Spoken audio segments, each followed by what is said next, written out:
Bismillah ar-Rahman ar-Rahim. Now the main headlines.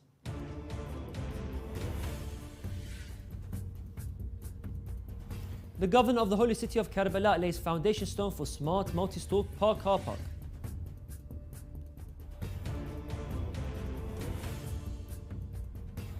Lebanon-based Office of Grand Ayatollah Shirazi distributes financial aid and food packs.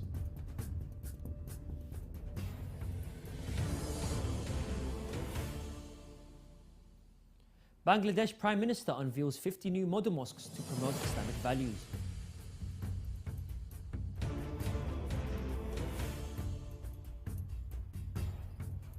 Results of population control policy among Indian Muslims.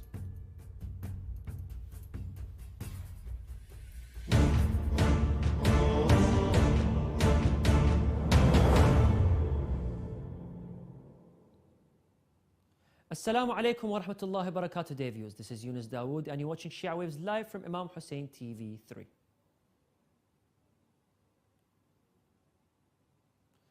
The local government in the holy city of Karbala has announced its new project for constructing a smart multi-story car park, which will be erected on the side of the opposite of the current unified local car park in the city of Karbala.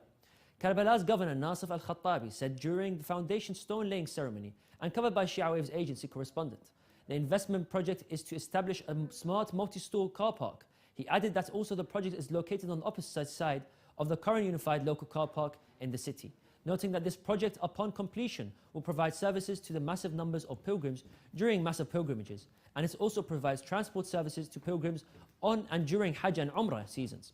Al-Khattabi also explained that the parking lot is unique in the holy city of Karbala and will have cafes, resting places and shopping centres, noting that the project consists of 7 levels and will be constructed on a total area of 45,200 square meters.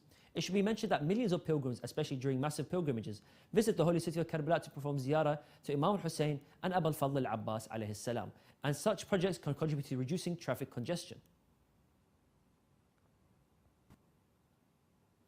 The Office of Grand Ayatollah Shirazi in Lebanese capital Beirut has launched its Ramadan food packs distribution campaign to disadvantaged families and students of religious sciences. The office's administration said in a statement to Shia Waves agency that as in previous years, the Office of Grand Ayatollah Shirazi has launched its relief campaign to distribute financial aids and food packs to the believing families and students of religious sciences during the blessed month of Ramadan. The administration also added that further that these philanthropic activities are based on directives and recommendations of His Eminence Grand Ayatollah Sayyid Sadiq al-Husseini Shirazi on helping the needy and impoverished families.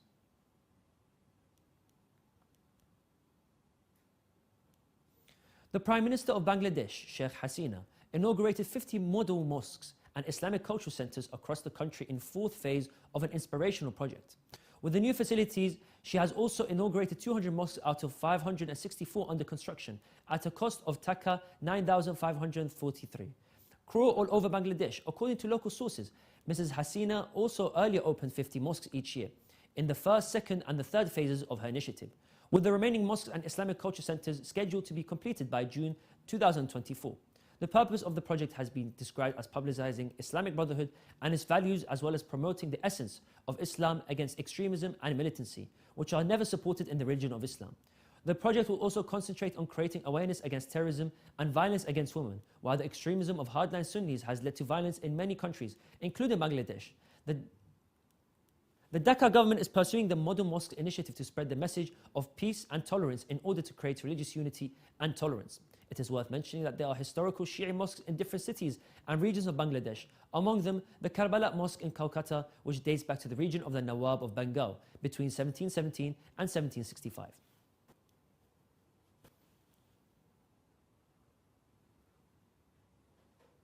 Let us remind our respective viewers of today's headlines. The governor of the holy city of Karbala lays foundation stone for smart multi-store car park.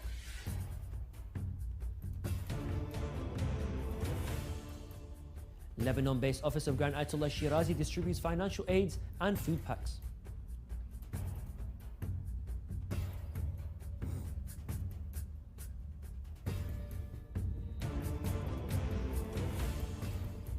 Bangladesh Prime Minister unveils 50 new model mosques to promote Islamic values. Also tonight, Iraq's ancient marvels threatened by sandstorms, growing desertification.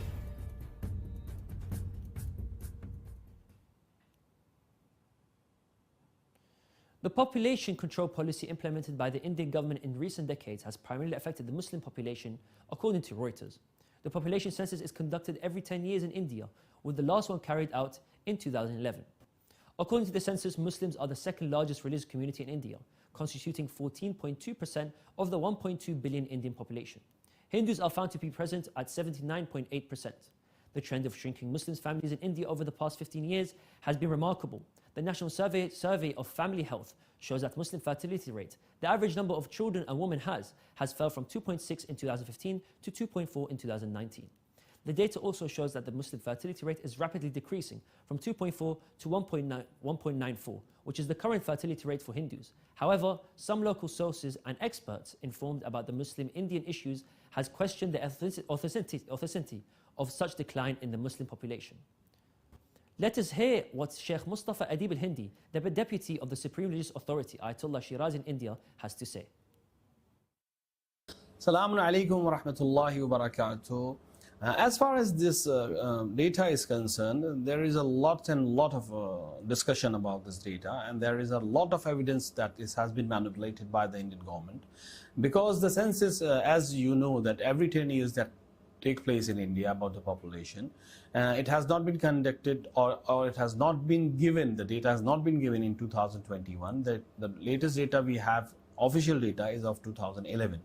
And there is some unofficial data floating in the internet and everywhere that Muslims have decreased in the population rate, the fertility rate of the Muslim has decreased in last 10 years. And there is a steep decline in the Muslim fertility level. But there are other data which shows that no, there is no such things, and Muslims are going through their normal phase. So there is a many strong reason that we believe that these data are manipulated by the Indian government so that they can go towards an idea of a Hindu majority state in India. And that is very, very dangerous if they go like that and they manipulate the data, because it is very important for everybody, and there is the right to everybody, it's right to know the real fact, get the real data. And the other data which have been conducted by the NGOs and private organizations and Muslims or non-Muslim organizations states that though the data, the rise and the population and the density of population and the fertility rate of the Muslims is going through their normal course, and there is a strong evidence that Muslim might go in a good majority in 2050. So it is a great possibility that the government is manipulating the data for their political interest. As far as the Muslim families is concerned, we might say that there is some decrease in the population of Muslims in the urban areas due to the education system or due to the policy of the government. But in the rural areas, there is still growth, and in their older fashion. And if we combine both the data, there is still Muslim population is still on that normal course as the other population, other religions are in India. And the data given is still believed to be manipulated.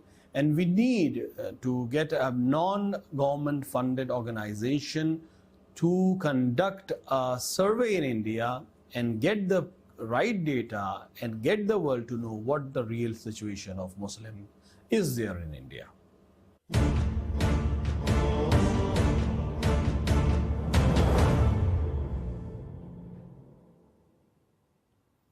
And now we continue with some short news.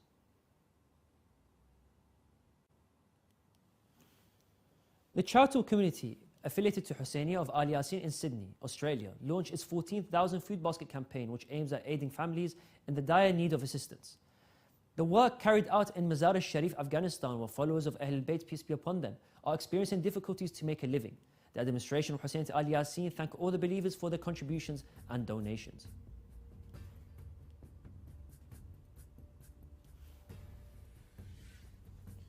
The 26th of the holy month of Ramadan marks the demise anniversary of Al-Fadil Al-Darbandi, known as Mullah Agha, a prominent Shia scholar devoted to Ahlul Bayt alayhum as-salam. His most famous work is Asrar al-Shahada, Mysteries of Martyrdom, which explore different aspects of the martyrdom of Imam Hussein alayhi salam. The late jurist Mullah Agha Darbandi not only approved of tatwir, in mourning for the master of martyrs, Abu Abdullah al-Hussein alayhi salam, but would also strongly encourage the ritual. He would personally perform tatwir during the days of Muharram and Arba'in to promote the culture. He was famous for his devotion for Ahlul Bayt alayhim salam, especially to Imam Hussein salawatullahi wa salamu alayhi. During the days of Husseini Ashura, he would take off and hoe his turban to the ground while lamenting, rip his clothes in mourning, and lose consciousness due to grief.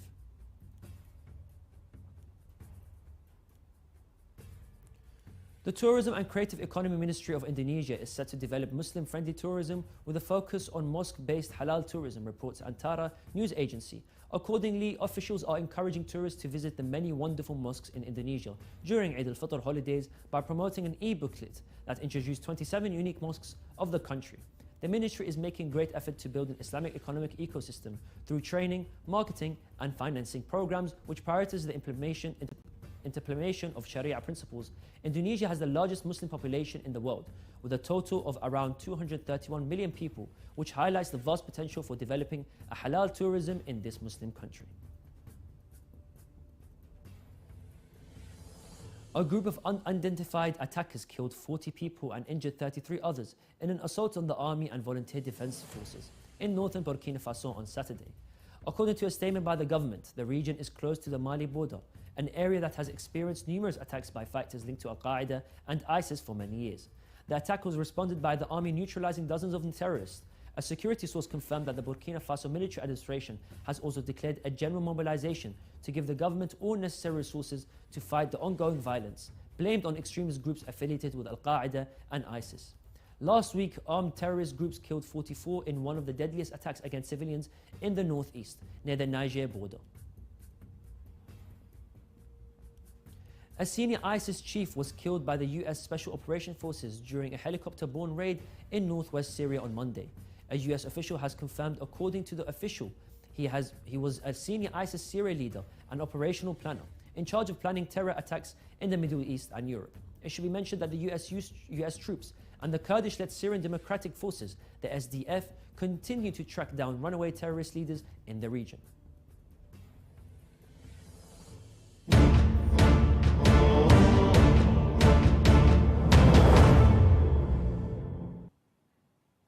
The ancient archaeological sites in Iraq are facing a new threat from sandstorms caused by climate change. In addition to the existing problem of antiques being looted, these treasures from the Babylonian civilization are now slowly disappearing under wind and blown sand. One of these endangered historical sites is the Sumerian ruins of al-Aqarib, the mother of scorpions, in the southern desert province of the Iqar. The priceless artifacts and structures at the site date back to around 2350 BC, with desertification growing. Aqil al-Mansarawi, an archaeologist, says it is estimated that sand could have covered 80 to 90% of the archaeological sites in the next 10 years. Iraq is one of the countries with the most impacted in climate change and is also facing droughts, reducing water flow and outdated farming practices, which are exacerbating the problem. Iraqi authorities are working to continue the sand dunes and plant a green belt of trees at a cost of $3.8 billion. But archaeologists doubt this will work, as a lot of water is required to keep the vegetation alive.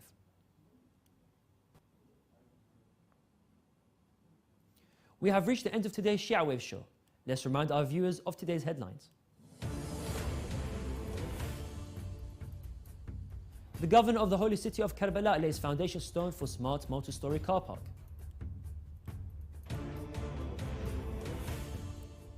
Lebanon-based office of Grand Ayatollah Shirazi distributes financial aid and food packs.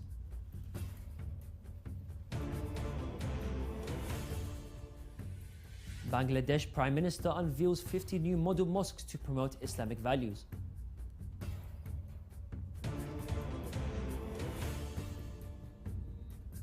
Results of population control policy among Indian Muslims.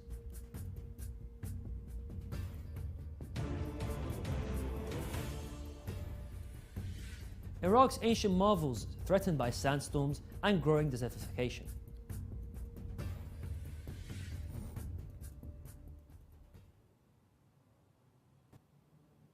You can view the latest news on Shia Waves website, and you can send news of your city or country to be published on our news agency.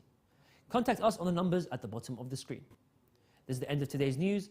Thank you for watching, and we pray to Allah the Almighty to hasten the appearance of the Master of our time. Wassalamu alaikum wa rahmatullahi wa barakatuh.